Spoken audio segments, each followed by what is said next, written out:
Je n'ai rien dans ma garde-robe. Ah, c'est toi, Margot. Entre et assieds-toi. Je ne vous dérange pas? Je peux revenir si vous voulez. Tu ne nous déranges pas du tout. Qu'est-ce que tu veux? J'ai besoin d'une nouvelle robe d'été. Aidez-moi à la choisir.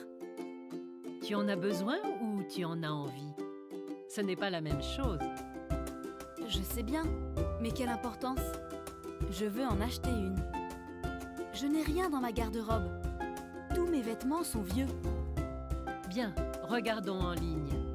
Tu connais ce site, mode.fr? Choisissez parmi des milliers de modèles pour trouver le vêtement de vos rêves. C'est génial, tu trouves tout. Des robes, des jupes, des pulls, des manteaux. Ce n'est pas vraiment bon marché, mais les prix sont raisonnables. Regarde, ce chemisier est joli, n'est-ce pas? Il existe en rouge, en bleu et en orange. Je cherche une robe verte, noire ou bleue. Pas un chemisier orange ou jaune. Et celle-là, qu'est-ce que tu en penses? C'est très chic. Non, je ne vois rien qui m'intéresse. Mais merci quand même. À demain.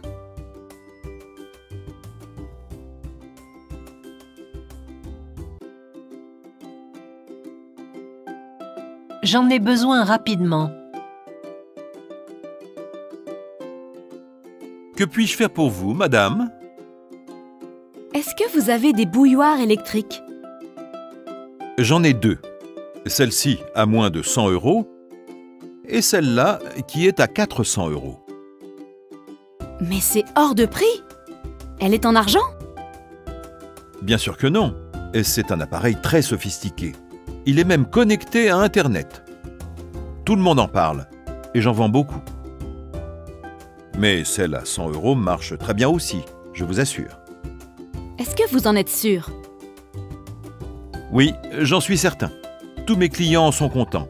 Enfin, presque tous. Bon, d'accord. Donnez-moi celle à 400. Excellent choix. Je regarde sur mon ordinateur. Ah, excusez-moi, nous n'en avons plus.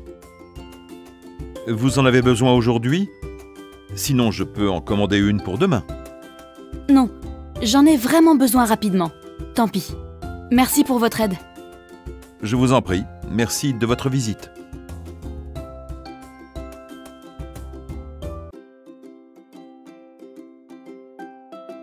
J'espère que je n'ai rien oublié. Ça y est. J'ai commandé le taxi. On peut partir à l'aéroport dans 5 minutes. Est-ce que tu as fermé toutes les fenêtres et tous les volets? Oui, j'ai tout vérifié, même le grenier. Tout est verrouillé. J'ai vidé le réfrigérateur et le congélateur tout à l'heure. Et j'ai fermé la porte de la cave. Est-ce que tu as vidé les poubelles de la cuisine et la salle de bain? Mais oui. Et la corbeille à papier, ne t'inquiète pas. Est-ce que tu as caché mes bagues et mes colliers? J'ai fait tout ce que tu m'as demandé. Hier, j'ai fait aussi des copies de nos passeports et déposé tout sur notre coffre en ligne. J'ai demandé à notre voisine de vérifier notre boîte à lettres et de la vider de temps en temps. Moi, j'ai changé les draps, nettoyé la cuisine et lavé la vaisselle. J'ai arrosé les plantes et débranché le four et tous les autres appareils électriques. Heureusement, j'ai pensé à tout et je n'ai rien oublié. Bonjour, vos passeports et billets d'avion, s'il vous plaît. Oh non! J'ai laissé mon sac à main sur la table du salon.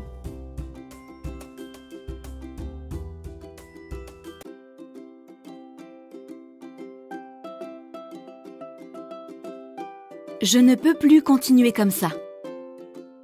Pourquoi est-ce que vous êtes si fatigué quand vous rentrez chez vous le soir? Mon travail est vraiment épuisant, vous savez. Je suis responsable d'une équipe d'une dizaine de personnes dans le service commercial d'une petite entreprise. Gagner plus. Je connais cette société. Qu'est-ce que vous y faites? Nous répondons aux mails des clients. Nous en recevons des centaines chaque jour. En principe, nous devons les lire systématiquement, mais ce n'est pas toujours possible. Bien sûr, nous ne pouvons pas répondre à chacun d'entre eux, même si nous faisons de notre mieux. Nous savons que nous faisons quelque chose de très important. Je ne refuse jamais d'aider mes collègues. Je jette un coup d'œil à leur travail. Et je leur donne un coup de main quand je peux. À la fin de la journée, j'ai mal aux yeux et souvent des maux de tête. Je ne peux plus regarder la télé, même quand il y a quelque chose qui me plaît. Demain, je vais voir le directeur et lui dire que je ne peux plus continuer comme ça. Ah, vous n'êtes pas au courant? Vous ne pouvez plus lui parler. Il vient de démissionner à cause de la fatigue. Les randonneurs. Je ne cours plus parce que j'ai trop mal aux genoux. Je souffre énormément. Mais je ne peux pas rester sans rien faire. Cette année, je fais une marche de 70 km entre les villes de Colmar et Strasbourg, en Alsace. Je pars bien avant le soleil de midi et j'arrive le lendemain vers 20h. Je m'arrête à mi-chemin, près de Sélestat, pour manger et dormir. J'y passe la nuit et repars après le petit déjeuner. Vous faites cette randonnée tout seul? Ou avec d'autres gens? Avec des copains. Ils l'organisent 4 fois par an, y compris en automne et en hiver. Le temps est souvent pluvieux et il peut faire très froid, mais ce n'est pas grave. Tu veux dire qu'il pleut ou il neige tout le temps? Moi, je ne mets pas le nez dehors. Oui, mais la pluie ne me gêne pas et je ne sens pas le froid. Moi, mon moment préféré, c'est l'arrivée. On va tout de suite au café. Le patron ouvre la porte et nous dit « C'est moi qui offre la tournée. Qu'est-ce que je vous sers ?»